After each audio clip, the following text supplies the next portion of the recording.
할렐루야. 거룩하고 복된 주일, 주님의 보좌 앞으로 나오신 모든 성도님들 주님의 이름으로 환영하고 축복합니다.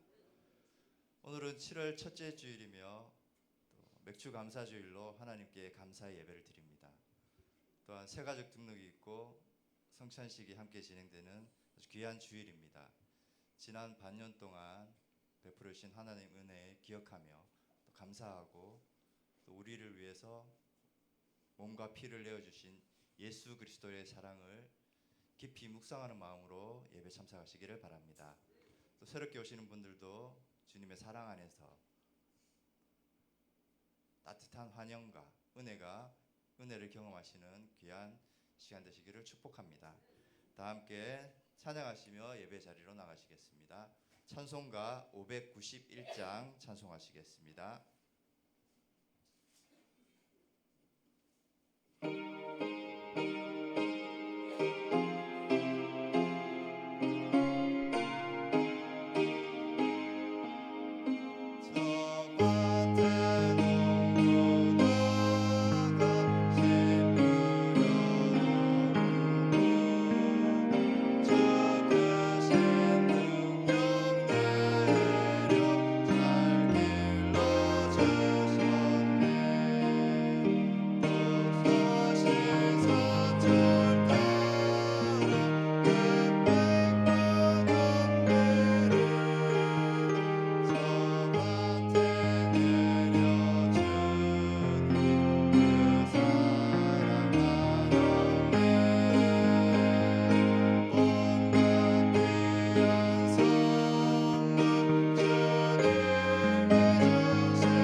찬송하시겠습니다. 429장입니다.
다 함께 묵상 기도하심으로 7월 첫째 주일 맥주감사주일 오전 예배 하나님께 드리겠습니다.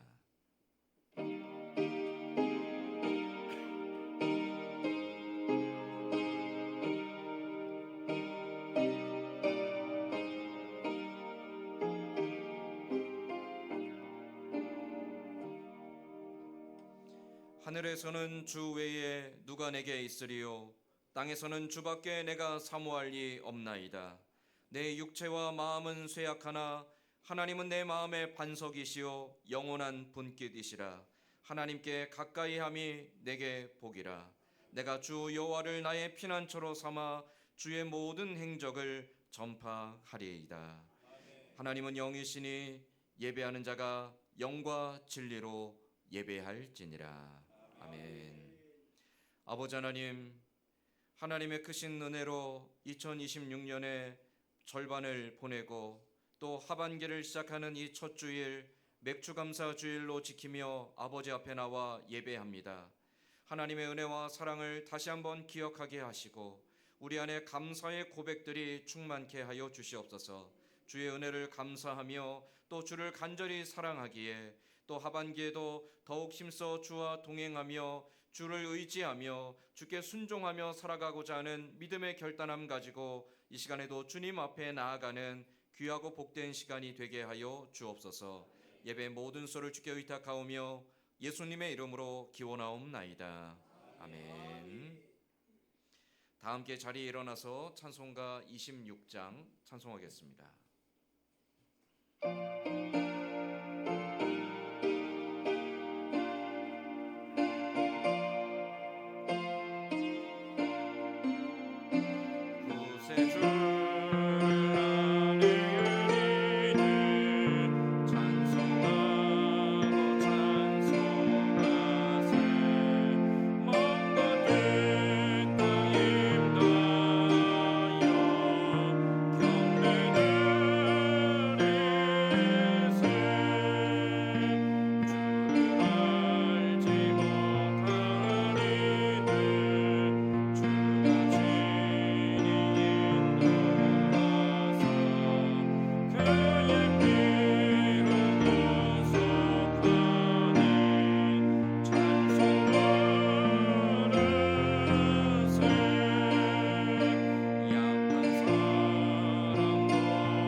교동문은 106번 감사절 두 번째입니다.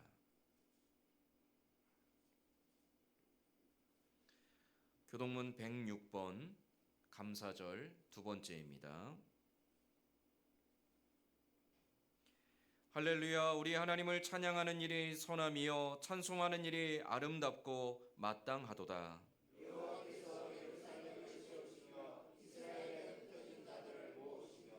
상심한 자들을 고치시며 그들의 상처를 싸매시는도다.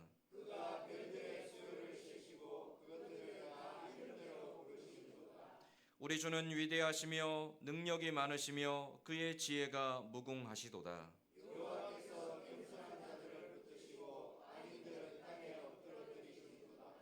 감사함으로 여호와께 노래하며 수금으로 하나님께 찬양할지어다.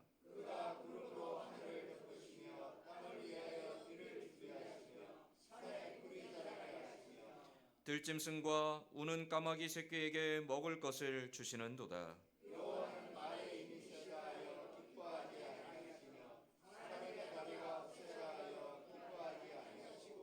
여호와는 자기를 경외하는 자들과 그의 인자하심을 바라는 자들을 기뻐하시는도다. 아멘. 사도신경으로 신앙 고백하겠습니다. 전능하사 천지를 만드신 하나님 아버지를 내가 믿사오며 그 외아들 우리 주 예수 그리스도를 믿사오니 이는 성령으로 잉태하사 동정녀 마리아에게 나시고 본디오 빌라도에게 고난을 받으사 십자가에 못 박혀 죽으시고 장사한 지 사흘 만에 죽은 자 가운데서 다시 살아나시며 하늘에 오르사 전능하신 하나님 우편에 앉아 계시다가 저리로서 산자와 죽은 자를 심판하러 오시리라. 성령을 믿사오며 거룩한 공예와 성도가 서로 교통하는 것과 죄를 사하여 주시는 것과 몸이 다시 사는 것과 영원히 사는 것을 믿사옵나이다. 아멘. 다 자리에 앉아서 찬송가 588장 찬송하겠습니다.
김인찬 장로님 대표하여 기도하겠습니다.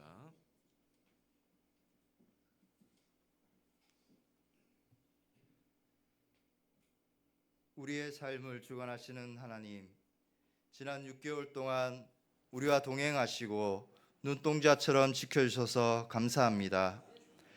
한 해의 절반을 보내고 7월의 첫째 주일 맥주감사주일로 하나님 앞에 나와 예배하게 하시니 찬양과 영광을 올려드립니다. 메마른 땅에서 첫 열매를 거두게 하시는 하나님의 신실하심을 기억하며 우리에게 주신 모든 영육간의 축복에 진심으로 감사하는 이 시간 되게 하여 주옵소서. 지난 반년을 되돌아볼 때 매 순간 채우시고 인도하시는 주님의 손길이 있었음에도 때로는 원망하고 불평하며 부족함만을 탓했던 우리의 어리석음을 용서하여 주옵소서. 당연하게 여겼던 모든 일상이 주님의 전적인 은혜였음을 고백합니다. 인색함과 억지가 아닌 기쁨과 자원하는 마음으로 우리의 삶과 정성을 주님께 드리게 하옵소서.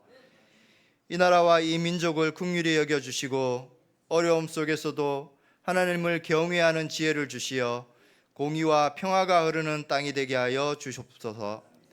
이 재단을 축복하셔서 감사와 기쁨이 넘치는 믿음의 공동체가 되게 하여 주시옵소서. 낙심하는 자에게는 소망을, 지친 자에게는 새 힘을 주는 방주가 되게 하시고 세상 속에서 그리스도의 향기를 뿜어내는 통로가 되게 하여 주시옵소서. 병상에 있는 성도들과 연약한 이들에게 치유와 회복의 은혜를 베풀어 주시고 어려움 가운데 있는 가정마다 위로와 소망을 허락하여 주옵소서. 오늘 거룩한 성찬에 참여하게 하시니 감사합니다. 떡과 잔을 받을 때 형식적인 의식에 머무르지 않게 하시고 십자가에 우리를 위해 찢기신 주님의 흘리신 보혈의 은혜를 깊이 묵상하게 하옵소서. 우리 자신을 돌아보며 회개하는 마음으로 참여하게 하시고 주님과의 관계를 더욱 새롭게 하며 성도 간의 사랑과 연합을 이루는 복된 성찬이 되게 하여 주시옵소서.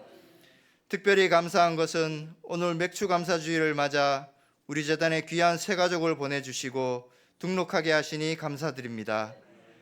하나님께서 예배하신 발걸음이 오니 이곳에서 참된 평안과 영적인 안식을 누리게 하옵소서.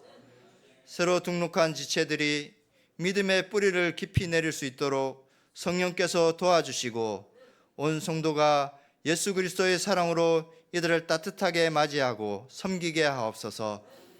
우리 교회가 이들의 영적 고향이 되게 하시고 함께 아름다운 믿음의 공동체를 세워가게 하옵소서. 청년들에게 믿음과 용기를 다하여 주시고 세상의 많은 선택과 유혹 속에서도 하나님의 뜻을 분별하며 말씀을 삶의 기준으로 삼아 흔들림 없이 걸어가게 하옵소서.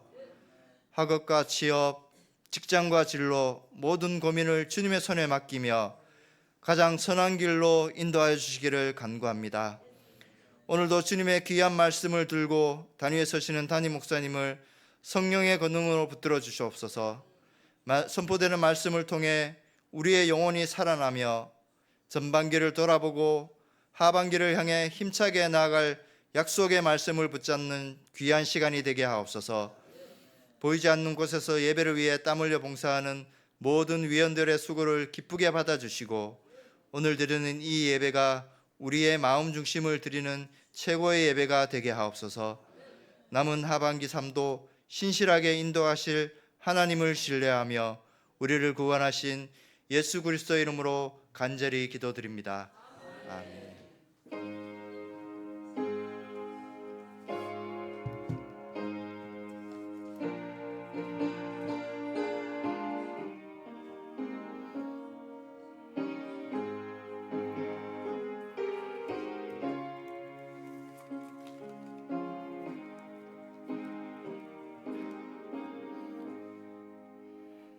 아멘. 오늘 우리 같이 읽을 하나님 말씀은 신약성경 마태복음 5장 43절에서 48절까지 말씀입니다. 신약성경 마태복음 5장 43절에서 48절까지 말씀입니다.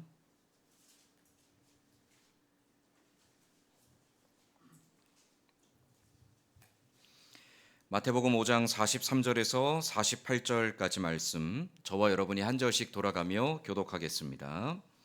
또 내 이웃을 사랑하고 내 원수를 미워하라 하였다는 것을 너희가 들었으나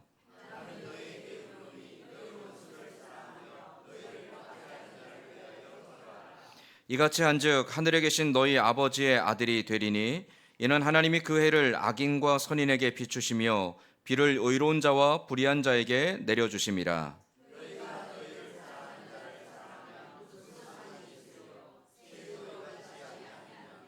또 너희가 너희 형제에게만 무난하면 남보다 더하는 것이 무엇이냐? 이방인들도 이같이 아니하느냐? 하늘에 계신 너희 아버지의 온전하심과 같이 너희도 온전하라. 아멘. 오늘 우리 맥주 감사 주일로 지킵니다.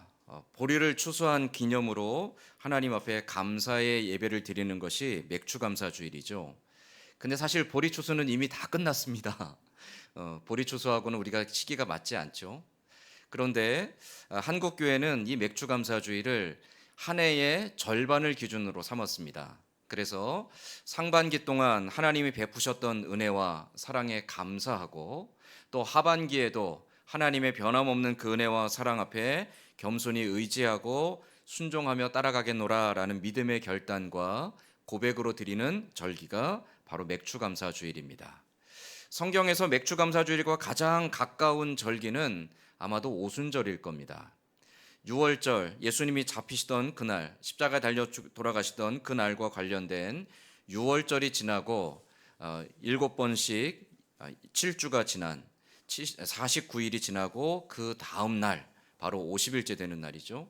그 오순절은 또한 이스라엘 백성들이 한 해의 농사의 첫 번째 수확을 거두어서 곳간에 드리는 수장절이기도 합니다.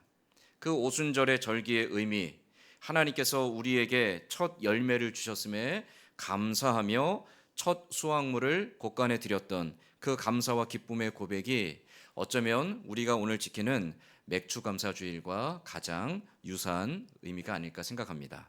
그러나 무엇보다도 더 중요한 것은 하나님께서 우리의 삶 속에 변함없이 은혜와 사랑을 베푸셨기에 우리가 오늘 여기까지 온 것이겠죠. 지난 6개월을 돌아보면 많은 일들이 있었을 겁니다. 여러분 가정에도 그렇고요, 또 교회에도 그렇고요, 또 이 나라 민족에도 그렇고요, 또 세계에도 그렇고요. 이 땅에 참 많은 일들이 있었는데 그 당시에는 다 막막하고 답답하고 두렵고 무거웠지만 하나님이 그 모든 순간들을 지나게 하시고 또 오늘 여기까지 오게 하신 거죠. 그 하나님이 또한 앞으로도 이 하반기에도 함께하여 주셔서 어떠한 일이 기다리는지 모르지만 그러나 변함없이 우리를 돌보시고 지켜주시고 인도하여 주실 줄 믿습니다.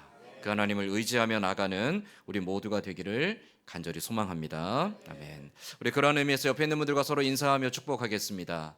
하나님은 변함없이 당신과 함께 하십니다. 하나님은 변함없이 당신과 함께 하십니다. 아멘.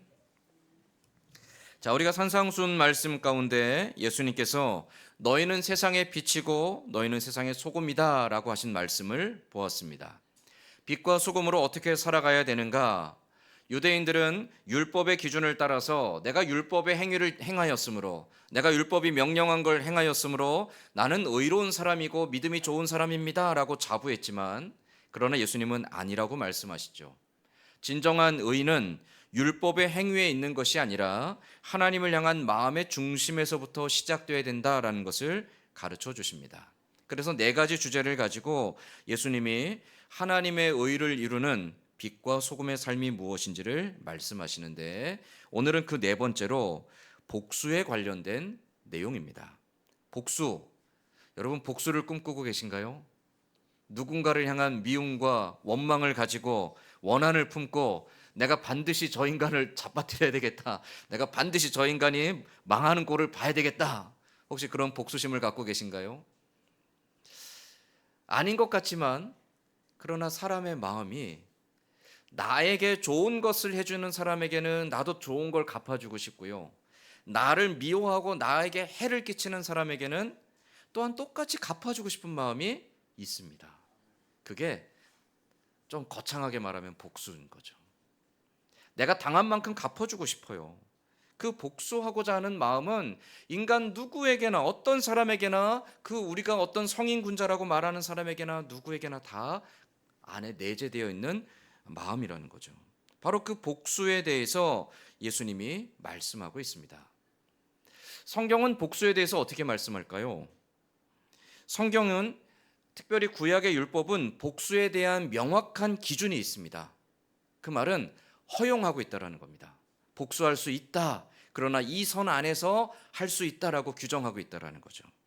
그래서 예수님이 38절 말씀에 보면 또 눈은 눈으로 이는 이로 갚으라 하였다는 것을 너희가 들었으나, 이 말씀이 어디에 있습니까? 바로 구약의 율법에 있다는 거죠. 구약의 율법 가운데 출애굽기 21장 23절로 25절까지 말씀을 보면 하나님께서 모세에게 주신 그 율법 가운데 이렇게 말씀하고 있습니다. 자, 출애굽기 21장 23절로 25절에 그러나 다른 해가 있으면 갑되 생명은 생명으로 눈은 눈으로 이는 이로 손은 손으로 발은 발로 된 것은 된 것으로 상하게 한 것은 상함으로 때린 것은 때림으로 갚을지니라. 복수에 대한 이야기입니다. 자, 어떻게 복수하라고 그러죠? 내가 당한 만큼, 네가 받은 만큼 딱 그만큼 돌려주어라 라고 율법이 규정하고 있습니다. 이걸 조금 어려운 말로 동해보복법이라고 말합니다. 내가 해를 받은 것과 동등한 가치로 그 사람에게 보복하라는 거죠. 왜 하나님은 이 복수에 대해서 허용하시는 걸까요? 이 복수를 허용하신 이유는 사실은 정의를 위해서였습니다. 내가 누군가에게 해를 당하면 내 안에 미움과 분노와 증오와 적개심이 타오릅니다. 그래서 나도 그 사람에게 똑같이 갚아주는데 그 분노와 적개심이 나로 하여금 내가 받은 것보다 더 크게 갚고자 하는 마음을 불러일으킵니다. 그래서 하나님은 우리에게 너희가 어떤 해를 받았을 때 너희가 받은 만큼만 갚고 그 이상으로 행한 것은 악한 것이다 라고 기준을 잡아주신 겁니다. 그래서 내가 받은 만큼 복수하는 것은 구약의 율법에 의하면 무엇이죠? 정의입니다. 공정입니다. 내가 받은 만큼 돌려주는 것, 내가 당한 만큼 갚아주는 것, 내가 해를 입은 만큼 해를 끼쳐도 되는 것, 하나님은 이것을 기준으로 잡으시고 이것을 행하는 것을 공정하다, 정의롭다라고 말씀하셨다라는 거죠. 그래서 구약의 율법을 믿고 있는 이스라엘 유다 백성들은 내가 어떤 해를 당하든 내가 받은 만큼 그 사람에게 갚아주는 것은 정당하다라고 여겼습니다. 우리도 똑같이 생각하죠. 정당합니다. 내가 받은 만큼 갚아줘야죠. 내가 맞은 만큼 또 때려줘야죠. 그렇죠? 내가 빼앗긴 만큼 뺏어와야죠. 내가 속은 만큼 어떻게 해서든 그 사람을 속여서라도 찾아와야죠. 이게 동해보복법 혹은 구약의 율법이 말하고 있는 눈에는 눈으로 이에는 이로 때린 것은 때린 것으로 갚아주라. 생명은 생명으로 갚으라 라는 명령입니다. 구약의 율법은 분명히 내가 당한 만큼 갚아주는 것이 정의롭고 공정한 것이고 하나님이 허락하신 것이다 라고 말씀하였는데, 그러나 오늘 마태복음 5장 말씀에 보면 예수님은 그 어떠한 복수도 하지 말라라고 말씀하고 있습니다. 자, 우리 읽지 않았는데요. 그 앞에 39절 말씀에 보면 예수님이 자, 앞에 말씀 33절부터 사실은 쭉 이어지는 겁니다. 자, 38절부터 이어지는 겁니다. 38절부터 48절까지가 하나의 예수님의 가르침인데요. 복수에 대한. 그중에 39절에 보면 나는 너희에게 이르노니 악한 자를 대적하지 말라. 누구든지 내 오른뺨을 치거든 왼편도 돌려대며. 악한 자에 대하여 대적하지 말라. 이 말은 나에게 악을 행하는 사람, 나를 해롭게 하는 사람, 나에게 손해를 끼친 사람, 나를 미워하는 사람에 대하여 대항하지 말라라는 겁니다. 대응하지 말라라는 것이죠. 심지어 예수님은 뭐라고 말씀하시냐면 그가 내 오른쪽 뺨을 치거든 어떻게 하랍니까? 왼쪽 뺨도 대주래요. 여러분 이게 어떤 의미일까요? 여러분 대부분 오른손잡이시죠? 오른손으로 오른쪽 뺨을 딱 때렸습니다. 왼쪽 뺨을 때리려면 어떻게 해야 되죠? 네, 손등으로 때리는 겁니다. 치고 이 유대인들에게 뺨을 맞는 것은 굉장히 수치스러운 일이에요. 누군가에게 뺨을 맞을 일이 별로 많지 않습니다. 굉장히 모욕적이고 수치스러운 일인데 뺨을 맞는 것보다 몇 배 더 수치스럽고 모욕적인 일이 있습니다. 손등으로 때리는 겁니다. 이건 아주 비천하게 여기고 하찮게 여기고 인간같이 여기지 않는 그런 태도입니다. 근데 예수님 뭐라고 말씀하시냐면 누가 내 오른뺨을 때리거든 그것도 자존심 상하고 열불이 나는데 내 왼쪽 뺨도 그가 내 손등으로 내 뺨을 치도록 내어주라. 아니 예수님 이게 도대체 말이 됩니까? 분명 하나님은 내가 받은 만큼 갚아주라고 했는데 왜 나에게 해를 끼치는 사람에 대하여 내가 뺨을 내줘야 되고 내가 더 수치스럽게 내 왼뺨까지도 내어줘야 됩니까? 왜 예수님은 이렇게 불공정하게 말씀하시고 왜 이렇게 하나님의 정의를 깨트리려고 하십니까? 왜 예수님은 우리로 하여금 이렇게 무기력한 사람이 되려고 말씀하십니까? 그럼 우리가 반항하지도 말고 저항하지도 말고 악한 자에 대해서 아무것도 하지 말고 그냥 당하기만 해야 됩니까? 우리가 바보입니까? 그렇게 우리가 대꾸할 만한 말씀을 사실 예수님 지금 하고 계신 거죠. 악한 자에 대하여 너희가 대적하지 말고 내 오른뺨을 치거든 왼편도 대어주라. 도대체 예수님은 우리가 어떻게 살기를 원하시는 걸까요? 예수님이 이와 같이 복수하지 말라라고 하시는 데는 이유가 있습니다. 자, 그 앞에 39절 말씀에도 보면 악한 자를 대적하지 말라라고 하셨죠. 악한 자. 그 악한 자를 대적한다라는 것은 그 악함에 대하여 싸우는 것처럼 보이지만 그 악함을 당하여서 내 마음에 일어나는 분노와 적개심과 내 안에 있는 증오와 미움과 그로 인하여 그를 해하고자 하는 마음들, 그 마음이 일어나는 것은 무엇입니까? 나도 나에게 악을 행하는 사람과 똑같은 악함 가운데 거하는 것입니다. 예수님이 너희가 복수를 하지 말라라고 말씀하시는 이유는 악한 길에 서지 말라라는 데 의미가 있습니다. 너희가 그냥 바보처럼 맞고 조롱당하고 멸시당하고 살아. 그게 너희의 삶이야. 예수님은 그렇게 말씀하시는 게 아닙니다. 예수님이 우리에게 말씀하고자 하시는, 제자들에게 이 땅의 빛과 소금으로 살아가야 될 우리들에게 말씀하고자 하시는 것은 너희 마음속에 분노와 미움과 그 적개심으로 인하여 너희도 똑같은 악을 행하는 사람이 되지 않아야 된다라고 말씀하신다라는 것이죠.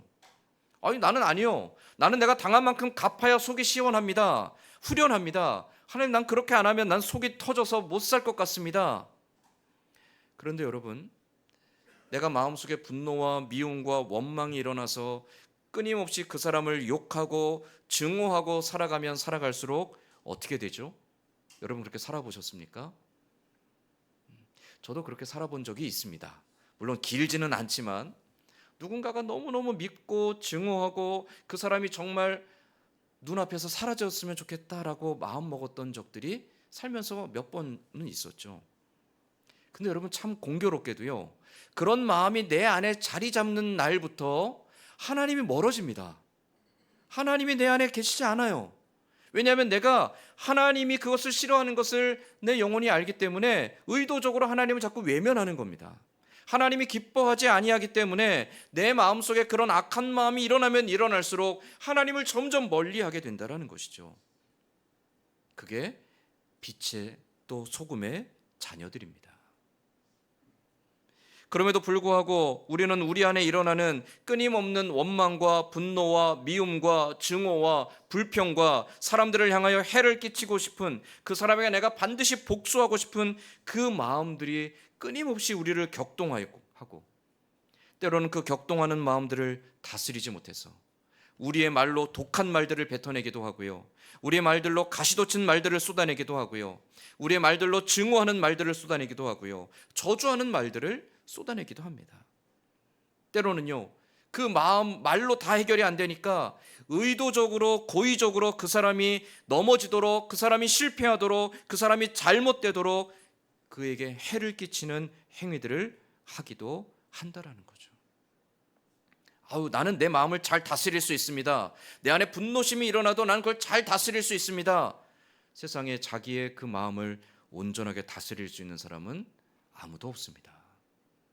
그 마음이 격동하는 순간 우리도 모르게 그 분노와 증오와 미움의 노예가 되어버립니다.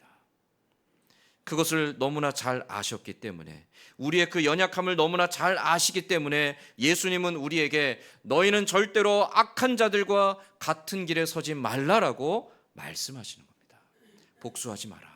복수하고자 마음 먹는 날부터 너희 안에 그 증오와 미움이 더욱더 걷잡을 수 없어지고 결국 그것이 너희로 하여금 너희도 똑같이 악한 자가 되게 만든다라고 예수님이 말씀하시는 겁니다.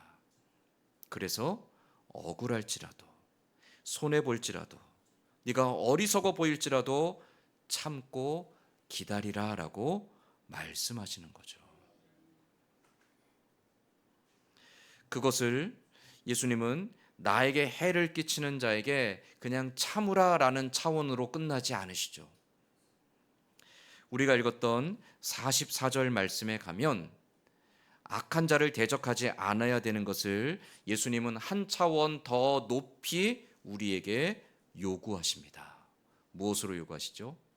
원수를 사랑하라라고 요구하십니다. 자, 43절과 44절 말씀 우리 같이 한번 읽어보겠습니다. 43절, 44절 같이 읽겠습니다. 또 내 이웃을 사랑하고 내 원수를 미워하라 하였다는 것을 너희가 들었으나 나는 너희에게 이르노니 너희 원수를 사랑하며 너희를 박해하는 자를 위하여 기도하라. 아멘. 아멘 하셨습니다. 쉽지 않은 일이죠. 여러분 누군가를 사랑해 보신 적 있죠? 자녀든 남편이든 아내든 혹은 어떤 누구든 부모님이든 사랑해 본 적이 있죠. 사랑할 때 어떻습니까? 그 사람이 너무너무 좋습니다. 그 사람에게 내가 아끼지 않고 다 해주고 싶어요. 그 사람을 위해 심지어 내가 굶더라도 그 사람에게 더 좋은 거 먹여주고 싶어요. 왜죠? 그 사람이 나를 사랑해주고 그 사람이 나를 알아주고 그 사람이 나를 좋아해주니까 그렇습니다. 반대로 나를 끊임없이 미워하고 끊임없이 나를 뒤에서 험담하고 다니고 끊임없이 나를 속이고 끊임없이 나에게 거짓말을 하고 끊임없이 나에게 해코지하는 사람을 여러분 볼 때 어떻습니까? 밉습니다. 밉습니다. 솔직히 때려주고 싶을 만큼 밉습니다. 가다가 그 사람이 자빠졌으면 좋겠다 싶을 만큼 밉습니다. 진짜 죄송한 말씀이지만 목소리 듣는 곳조차 소름 끼칠 만큼 미운 사람들도 있습니다. 그게 우리죠. 그런데 예수님 뭐라고 말씀하십니까? 내가 사랑하는 사람만 사랑하는 것은 진정한 사랑이 아니라고 말씀하십니다. 구약의 율법에서는 내 형제를 사랑하고 원수를 미워하라고 했다. 이게 하나님이 구약에 주신 율법의 정의래요. 그런데 예수님은 그 정의를 어떻게 해석하셨습니까? 나는 너희에게 이르노니 너희 원수를 사랑하며, 그 다음에 더한 게 나옵니다. 어떻게 합니까? 너희를 미워하고 너희를 박해하는 사람을 위해서 기도하래요. 무엇을 기도해야 됩니까? 하나님, 저 박해자가, 저 원수가 무너지게 하옵소서라고 기도하는 게 아니라, 하나님, 그도 또한 하나님이 사랑하시는 자이오니 그의 마음이 돌이켜 하나님 앞에 나아가게 하시고 하나님의 위로와 하나님의 사랑을 그가 경험하여 그가 하나님께 속한 사람이 되게 하여 주옵소서라고 나를 박해하는 사람을 위해서 기도하래요. 이게 도대체 가능한 일입니까? 불가능한 일이에요. 그런데 예수님은 우리가 이러한 삶을 살아야 된다라고 말씀하신다라는 것이죠. 여러분, 우리 신앙의 근간이 무엇이죠? 사랑입니다. 기독교 신앙은 사랑입니다. 그래서 우리가 믿지 않는 사람들도 교회 다니는 사람들을 향해서 야, 너희는 사랑해야 되는 사람들이잖아 라고 말합니다. 당연하다라고 여겨요. 세상 모든 사람들이, 예수를 믿는 사람들은 사랑하는 사람이라고 믿습니다. 근데 정작 우리는 그 사랑을 너무너무 편협하게 합니다. 우리는 언제나 나를 사랑하는 사람, 나에게 좋은 말을 해주는 사람, 나에게 친절한 사람, 나에게 호의를 베푸는 사람, 나에게 좋은 것을 대접하는 사람을 사랑합니다. 반대로 나를 미워하는 사람, 나를 욕하는 사람, 나를 향해 증오심을 갖고 있는 사람, 나에게 해를 끼치는 사람은 우리는 사랑하지 않습니다. 너무나 당연한 거지만 우리는 그렇게 좋아하는 사람만 좋아하고 사랑하는 사람만 사랑한다라는 것이죠. 그런데 예수님은 뭐라고 말씀하십니까? 이와 같은 것은 바리새인이나 세리도 한다라는 거예요. 누구나 다 그런 사랑은 누구나 다 할 수 있다라는 겁니다. 사랑할 수 있는 사람만을 사랑하는 것은 세상 누구나 다 할 수 있는 지극히 당연한 사랑이라고 말씀하시죠. 그러면 빛과 소금이 된 우리들, 하나님의 의를 위하여 살아가는 우리들은 어떤 사랑을 해야 됩니까? 원수를 사랑하고 나를 박해하는 자를 위해서 기도해야 된다라는 거예요. 47절에도 보면 또 너희가 너희 형제에게만 무난하면 남보다 더한 것이 무엇이냐? 이방인들도 이같이 아니하느냐? 믿음이 없는 사람도 그렇게 한다라는 거예요. 적어도 하나님의 은혜에 감사하는 사람이라면, 나와 같은 죄인을, 나와 같이 버러지 같은, 나와 같이 정말 쓸모없고, 나와 같이 하찮고, 나와 같이 하나님 앞에 아무 공로 없는 이 부끄러운 사람을 하나님이 사랑하셔서 독생자도 아끼지 않고 내어주셨음을 믿고 감사하는 사람이라면 어떻게 됩니까? 나의 자존심을 위해서 사랑을 갈구하는 것이 아니라 하나님에게 받은 그 사랑에 감사하여 기꺼이 나를 포기하고 희생하며 주님이 말씀하신 진정한 사랑의 삶을 살아가야 한다라는 것이죠. 이렇게 될 때 어떤 일이 일어납니까? 48절 말씀 우리 같이 한번 읽어보겠습니다. 마태복음 5장 48절 같이 읽겠습니다. 그러므로 하늘에 계신 너희 아버지의 온전하심과 같이 너희도 온전하라. 아멘. 원수를 사랑하고 나를 박해하는 자를 위해 기도하며, 내가 해를 당할지라도, 내가 핍박을 받을지라도, 내가 어떤 악한 일을 당할지라도, 억울한 일을 당할지라도 분노를 다스리며 복수하지 않고 그를 위해 기도하며 그를 진정으로 사랑하고자 할 때에 세상 사람들과 똑같지 아니한 하나님의 자녀로서 우리는 하나님의 온전하심과 같이 온전한 믿음을 이룰 수 있다는 것이죠.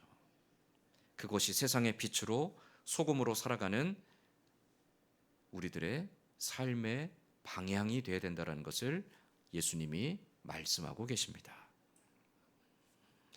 그리스도인이 사랑하며 살아간다는 것, 너무나 당연한 명제이지만 우리는 이 당연함 앞에 시험에 들고 갈등하고 넘어지곤 합니다. 우리는 사랑에 있어서 매우 편협한 존재입니다.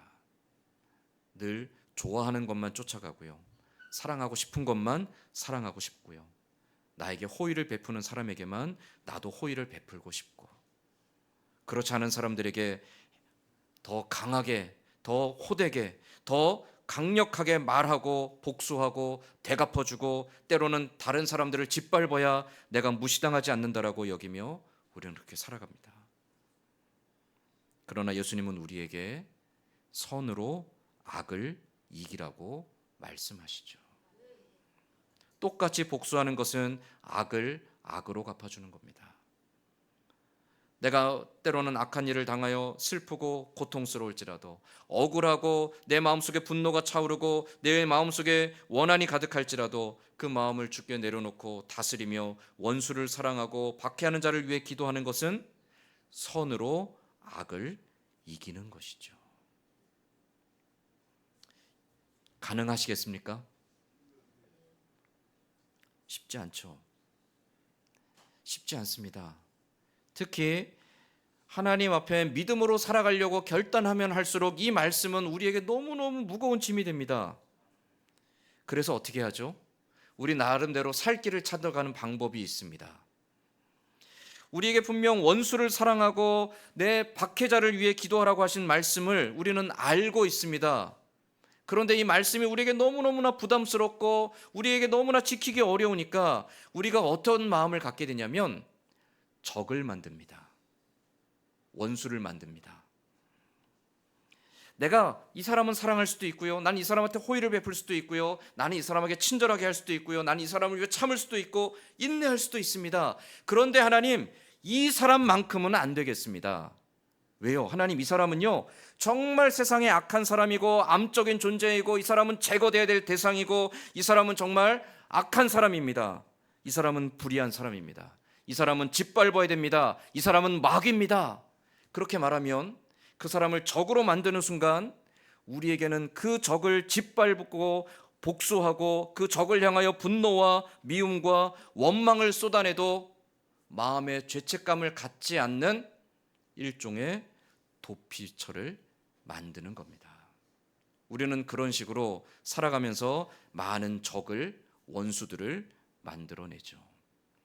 여러분, 교회와 신앙인들이 말하는 그 고백들 중에 정말 위험한 고백이 하나 있습니다. 저 원수 마귀를 대적하여 우리가 짓밟고 싸워야 된다라고 말 많이 하거든요. 그 원수 마귀가 누굽니까? 그 원수 마귀가 누구죠? 그 원수 마귀는 우리 안에 격동하여 하나님의 의와 진리를 따라가지 못하도록 우리를 끊임없이 시험하고 미혹하는 악한 영입니다. 근데 우리는 어떻게 생각합니까? 나를 미워하고 나를 반대하고 혹은 교회를 핍박하는 사람들을 향해 우리는 원수 마귀라고 말합니다. 그러면 그들을 향해 어떻게 하죠? 욕하고 비난하고 그들을 차별하고 그들을 향하여 편견을 가지고 그들을 향하여 공격하고 그들을 향하여 폭언과 폭력을 행하여도 당연하다라고 여깁니다. 왜요? 원수 마귀니까. 교회와 신앙인들이 그렇게 스스로 적을 만들어서 원수를 사랑하라고 하신 예수님의 말씀을 스스로 외면하며 우리의 복수심을 너무나 정당하게 만들어가는 위험을 가지고 있다는 거죠. 우리의 신앙도 마찬가지입니다. 편 가르는 것, 이것만큼 위험한 것이 없습니다. 우리는 항상 편을 가르는 일에 익숙합니다. 내 편이거나 적이거나, 내 편에게는 내가 얼마든지 사랑을 베풀고 얼마든지 호의를 베풀고 얼마든지 좋은 걸 대접할 수 있습니다. 그러나 적은 짓밟을 수 있습니다. 죄책감 없습니다. 왜요? 적이니까요. 무너뜨려야 될 인간들이니까요. 무너뜨려야 될 사단의 권세들이니까요. 우리는 그렇게 적을 만들어 놓고 적을 향하여 우리는 적개심을 가지고 분노와 미움과 차별과 그들을 향한 폭언과 폭력을 서슴없이 행합니다. 그러면서 우리는 뭐라고 말하죠? 하나님, 우리는 정의를 위해서 싸우고 있습니다. 그렇게 말합니다. 아니요. 예수님은 분명하게 말씀하고 계십니다. 선으로 악을 이기라. 선으로 악을 이기는 것이 무엇입니까? 내 안에 그리스도의 사랑으로 사랑하며 용납하며 인내하며 하나님께서 행하실 일들을 기다려주는 겁니다. 복수함이 내게 있지 아니하고 하나님께 있기에, 원수 갚음이 내게 있지 아니하고 하나님께 있기에, 내가 원수 갚는 일로 인하여 악한 자의 길에 서지 아니하고 다만 하나님 앞에 내 모든 억울함과 내 모든 아픔과 내 모든 고통과 내 모든 무거운 짐들을 오직 하나님 앞에만 털어놓고 내가 그 죄악의 길에 가지 않으려고 나를 절제하고 인내하며 다스려 가는 것, 그게 바로 선으로 악을 이기는 것이죠. 왜 그렇게 억울하게 살아야 됩니까? 왜 그렇게 미련하게 살아야 됩니까? 예수님께서 우리를 세상의 빛이라고 소금이라고 말하셨기 때문이죠. 우리가 세상의 빛도 아니고 소금도 아니라면 우리도 똑같이 살아도 됩니다. 억울한 일 당하지 않고 갚아주면 됩니다. 내가 당한 만큼 복수하면 됩니다. 그러나 예수님은 우리에게 너희는 세상의 빛이고 너희는 세상의 소금이라고 말씀하시죠. 사랑이 없는 세상에, 공의가 없는 세상에 사랑의 맛을 내야 되는 소금이고, 공의가 없는 세상에, 사랑이 없는 세상에 사랑의 빛을 비추는 빛이 되어야 된다라고 말씀하셨습니다. 그러한 삶을 살아갈 때 하나님의 온전하심과 같이 우리도 온전한 하나님의 자녀가 되는 것이라고 말씀하고 계신 것이죠. 하나님의 의를 이루기 위해 우리는 내가 하고 싶은 내 마음에 격동하는 것을 따라가는 것이 아니라 하나님의 뜻을 위해 나를 포기하고 나를 내려놓는 삶을 살아가야 한다라는 겁니다. 사랑하는 성도 여러분, 사랑은 쉽지 않습니다. 사랑은요, 우리에게 너무너무나 고통스럽습니다. 그러나 그 쉽지 않고 고통스러운 사랑을 우리가 묵묵히 감당해낼 때 우리가 사랑하는 것이 아니라 하나님께서 우리에게 사랑하는 마음을 부어주실 줄 믿습니다. 그래서 원수를 향하여 악을 행하는 자가 아니라 선으로 악을 이기는 자가 되게 하실 줄 믿습니다. 그 하나님을 의지하여 내 마음의 분노와 적개심과 원망과 미움과 증오심들을 다스릴 때, 인내하며 절제할 때 하나님께서 마침내 하나님의 의를 우리의 삶 속에 이 땅 가운데 이루어 가실 줄 믿습니다. 하반기를 살아가며 우리 안에 또한 이 사랑에 대한 많은 도전들이 있을 것입니다. 그때마다 내 원수를 사랑하고 박해하는 자를 위해 기도하라고 하신, 선으로 악을 이기라고 하신 주님의 말씀을 기억하며 이 하반기에도 그리스도의 사랑으로 화평한 교회를 이루어가고 그리스도의 사랑으로 화평한 가정을 이루어가며 그리스도의 사랑으로 화평한 이 나라 민족을 꿈꾸며 나아가는 저와 여러분이 될 수 있기를 주님의 이름으로 간절히 소망합니다. 아멘. 기도하겠습니다. 하나님, 우리 안에 일어나는 분노와 미움과 그로 인하여 복수하고자 하는 마음들의 노예가 되지 않게 하시고 그리스도께서 우리를 사랑하셨으니 그 사랑을 기억하여 감사하는 자가 되게 하시며 겸손히 또한 순종하여 우리도 사랑하며 또 선으로 악을 이기는 자가 되게 하여 주시옵소서. 이 하반기에도 하나님의 사랑이 우리 안에 풍성하고 그 사랑이 우리를 통하여 교회와 가정과 세상 가운데 편만하게 나타나게 되는 평화의 도구로 사랑의 도구로 세상에 빛이 되고 소금이 되는 우리 모두가 되기를 간절히 기대하고 소망하며 예수님의 이름으로 기도드리옵나이다. 아멘. 우리 함께 찬송가 94장 찬송하며 성찬 예식 진행하도록 하겠습니다.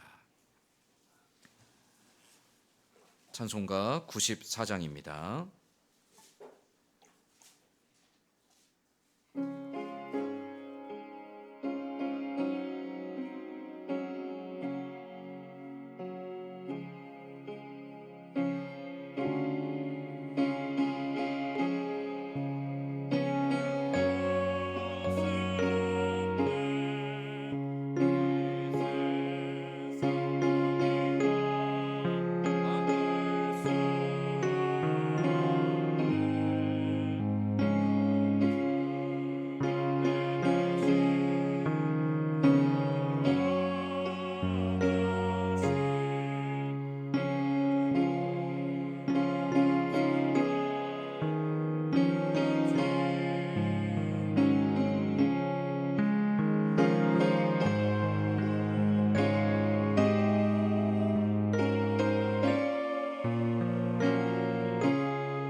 예수님께서 잡히시던 날 밤 제자들과 함께 떡과 잔을 나누며 유월절의 만찬을 나누셨습니다. 이 유월절의 만찬을 통하여 떡과 잔을 나누실 때 예수님은 이것은 너희를 위하여 주는 나의 몸이요 나의 피라고 말씀하십니다. 그러면 내가 다시 올 때까지 이것을 기념하여 지키라고 말씀하셨습니다. 이 성찬의 예식은 우리를 위해 그 모든 걸 아끼지 않고 내어주신 예수 그리스도와 연합함을 기념하는 예식입니다. 더불어서 이 떡과 잔을 나누는 우리 모두가 그리스도 안에서 한 몸 되었음을 함께 기억하고 믿음으로 함께 하나님의 나라를 향해 동역하고자 결단하고자 하는 귀한 예식입니다. 이 성찬의 예식을 통하여 우리에게 세상의 모든 유혹과 시험을 이기는 용기를 주시고 또 함께 주의 몸된 교회를 세워가고자 하는 지혜와 또 명철함을 또 하나님을 향한 사랑하는 마음을 풍성하게 하시는 특별한 은혜의 예식인 줄 믿습니다. 이 성찬의 예식은 세례를 받으신 분들만 참여하시고 혹 세례 받으신 분들 가운데도 죄악에 대하여 회개하지 못한 마음이 있어서 껄끄러움이 있고 그 마음을 돌이키지 아니한 분이 있다라면 떡과 잔을 받지 않으시면 되겠습니다. 오직 그 은혜에 감사하며 우리의 모든 연약함을 고백하며 그 은혜 앞에 순종하고자 하는 결단함으로 우리 하나됨을 고백하며 성찬의 예식에 참여할 수 있기를 바랍니다.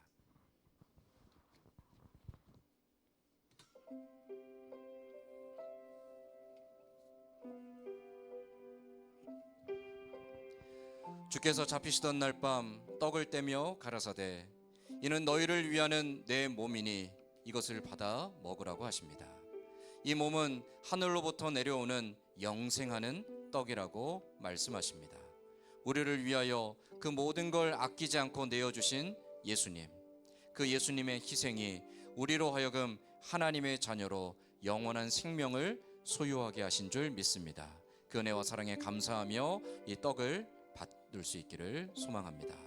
기도하겠습니다. 하나님, 죄인된 우리를 구원하기 위해 독생자 예수 그리스도를 보내시고 예수님의 희생과 헌신을 통하여 우리의 죄값을 사하사 하나님의 자녀 되게 하신 그 놀라운 사랑에 감사드립니다. 우리를 위해 그 모든 것 아끼지 않고 내어주신 예수님의 그 사랑에 감사하며 우리가 이 떡을 나누고자 합니다.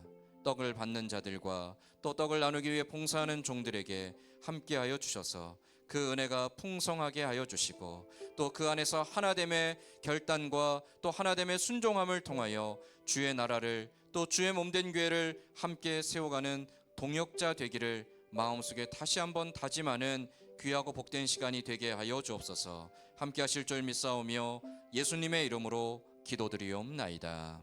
아멘.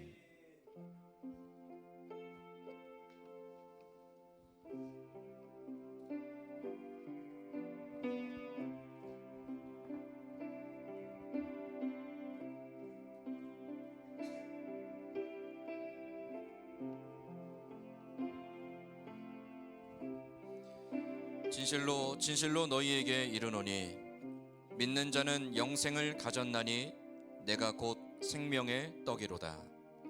너희 조상들은 광야에서 만나를 먹었어도 죽었거니와 이는 하늘로서 내려오는 떡이니 사람으로 하여금 먹고 죽지 아니하게 하는 것이니라. 나는 하늘로서 내려온 산떡이니 사람이 이 떡을 먹으면 영생하리라. 나의 줄 떡은 곧 세상의 생명을 위한 내 살이로라 하시니라.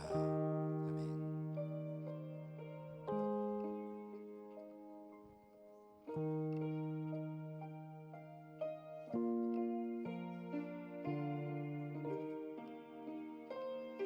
세례를 받으신 분들 가운데 혹시 떡을 받지 못하신 분 있으면 손을 들어 표해 주시기 바랍니다.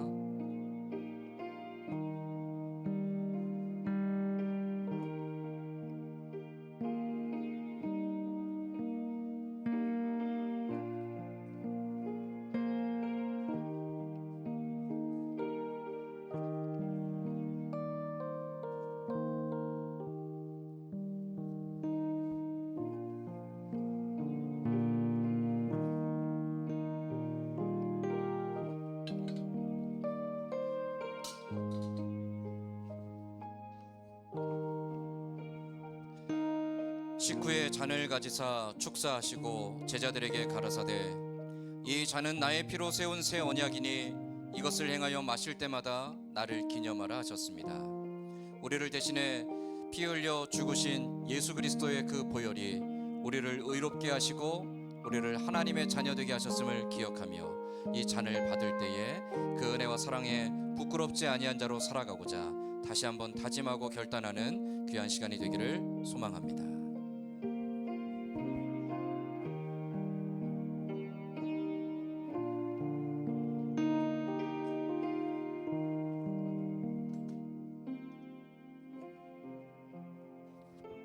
기도하겠습니다. 하나님 감사합니다. 우리가 흘려야 될 피를 대신 흘리시며 우리가 맞아야 될 채찍을 대신 맞으시고 우리가 당해야 될 고난을 대신 당하사 우리의 모든 죄값을 사하시고 의로운 자녀가 되게 하신 주 예수 그리스도의 사랑을 감사드립니다. 그 사랑을 입은 자가 되었기에 우리도 힘써 사랑하는 자가 되게 하여 주시옵소서. 그 사랑을 입었기에 우리도 힘써 희생하는 자가 되게 하여 주시옵소서. 그 보혈의 공로로 하나님의 자녀가 되었기에 그 자녀의 합당한 삶으로 응답하는 우리 모두가 되게 하여 주옵소서. 이 성찬의 잔을 받을 때에 이 믿음의 고백으로 주님 앞에 나오니 성찬의 잔을 받는 성도들과 또 잔을 위해 봉사하는 종들에게도 동일한 은혜를 더하여 주옵소서. 함께 하실 줄 믿사오며 예수님의 이름으로 기도드리옵나이다. 아멘.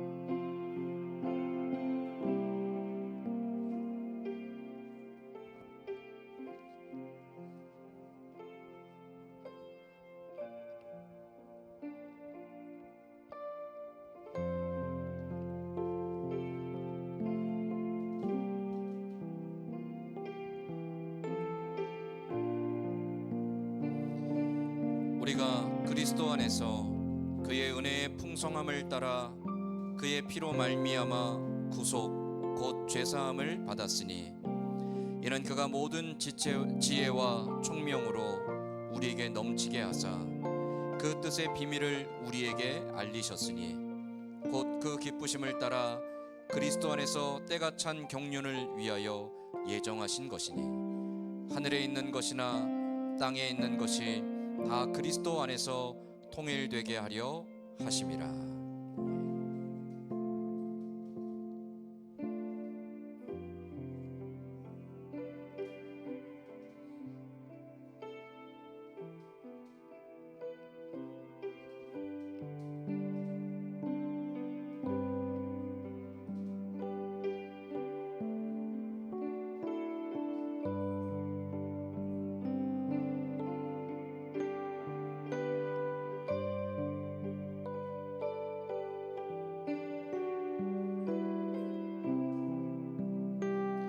떡을 받으신 분들 가운데 잔을 받지 못하신 분 있으면 손을 들어 표시해 주시기 바랍니다.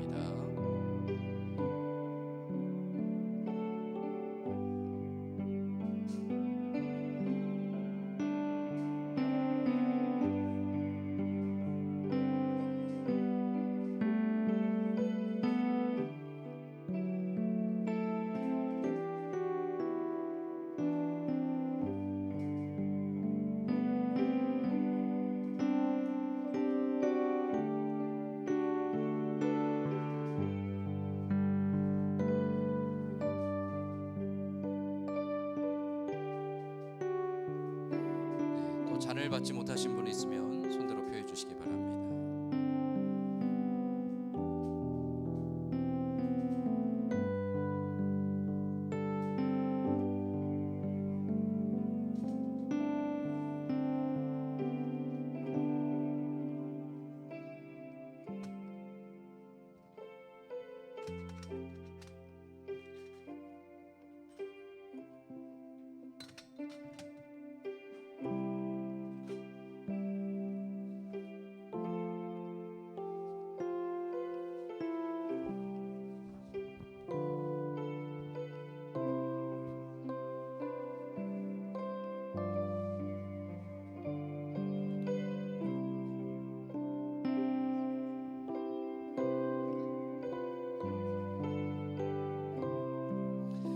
우리가 성찬에 떡과 잔을 함께 나누었습니다.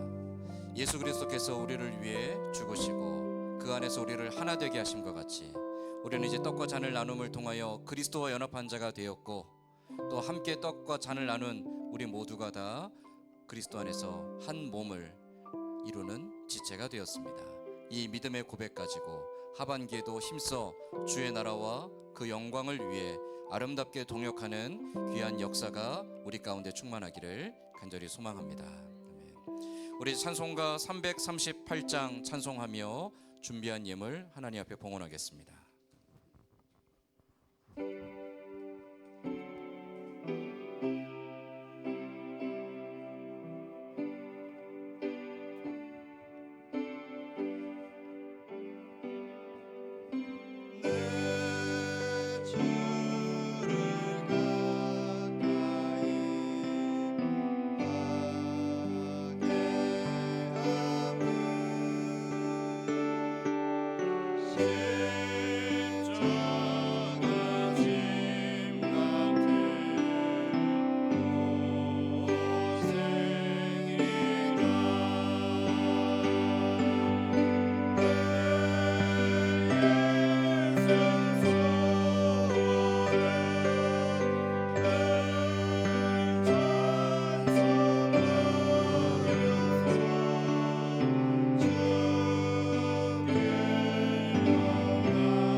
하나님 감사합니다. 오늘도 주님 앞에 나와 예배하며 주신 은혜와 사랑에 감사하여 우리의 마음과 뜻과 정성을 모아 아버지 앞에 예물 드립니다. 특별히 절기를 맞이하여 절기의 예물로 드리고 나의 모든 것 주의 것임을 고백하며 믿음의 고백으로 10분의 1을 떼어 드립니다. 또한 감사의 제목들, 기도의 제목과 함께 예물로 드리며 선교하는 일과 교회를 세워가는 일을 위하여 작정한 바대로 또 하나님 앞에 서원하여 약속한 바대로 준비한 예물을 드립니다.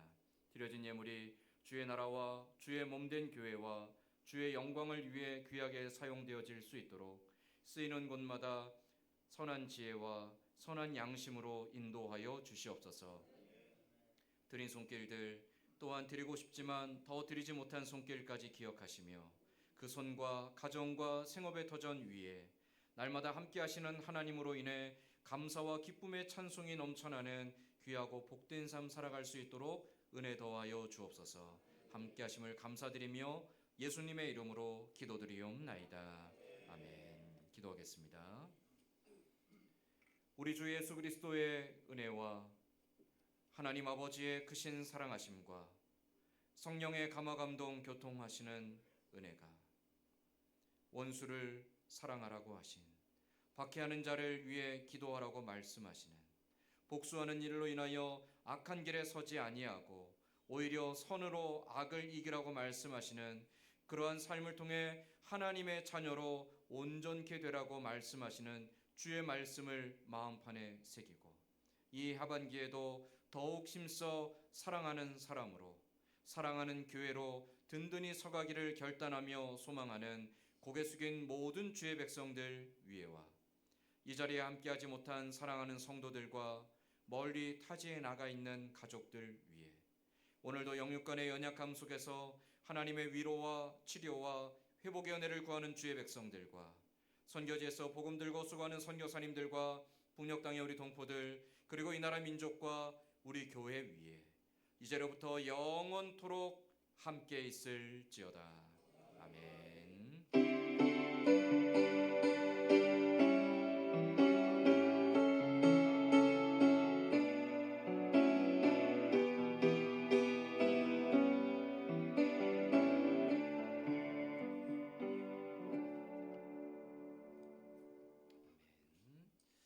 이어서 교회 소식 전하기 전에 먼저 우리 새가족 등록하는 시간을 갖도록 하겠습니다. 우리 이형각 성도님, 정연희 성도님, 동강 아뜨리에 사시고요. 우리 교회를 사천에는 어느 교회를 이렇게 갈까 찾다가 우리 교회를 보고 괜찮겠다 싶어서 오셨다고 처음 오실 때부터 등록하고 싶습니다 했는데 우리 교회는 4주를 출석하신 후에 등록할 수 있습니다라고 했는데 4주를 기다리셨더라고요. 지난주에 이제 어떻게 할까요 하시더라고요. 그래서 제가 신방하고 오늘 예배 시간에 정식으로 소개하며 교회 정식 교인으로 등록하게 되었습니다. 우리 한번 앞으로 모시겠습니다. 우리 이영각 성도님, 정현희 성도님 한번 앞으로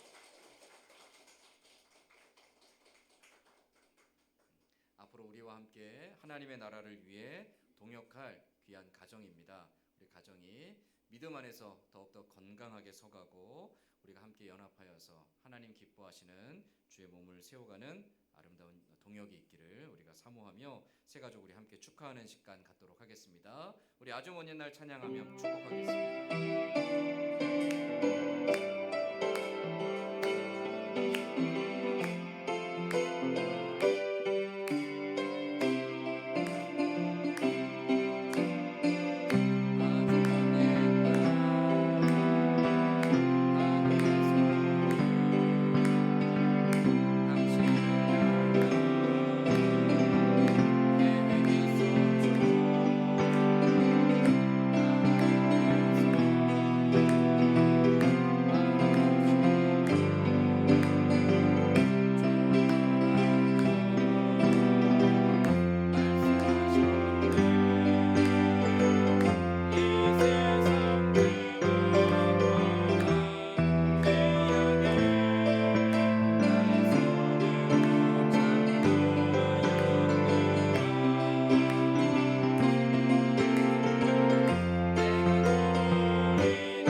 하나님 감사합니다.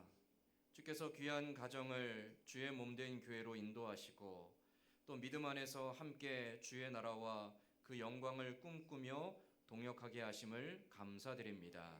하나님, 앞으로의 함께 동역하는 그 길 가운데 하나님 보시기에 아름답고 기뻐하실 만한 열매들만 가득하게 하여 주시옵소서. 하나님 등록한 가정 위에 은혜를 더하여 주셔서 그 앞길을 인도하여 주시고 기도하고 소망하는 모든 바들이 하나님의 선하신 뜻 가운데 이루어지게 되는 귀하고 놀라운 역사가 있게 하여 주시옵소서. 함께하게 하심을 감사드리며 예수님의 이름으로 기도드리옵나이다. 아멘. 우리 인사하고 들어갈 때 다시 한번 큰 박수로 환영하고 축하하겠습니다. 감사합니다. 우리 이제 장로님 나와서 교회 소식 전하겠습니다. 교회 소식 전해드리겠습니다. 오늘 오후 찬양 예배 시간에는 2분기 결산 재직회가 있습니다. 이영각 성도님, 정현희 성도님 가정을 위해서 또 많은 기도와 격려 바랍니다.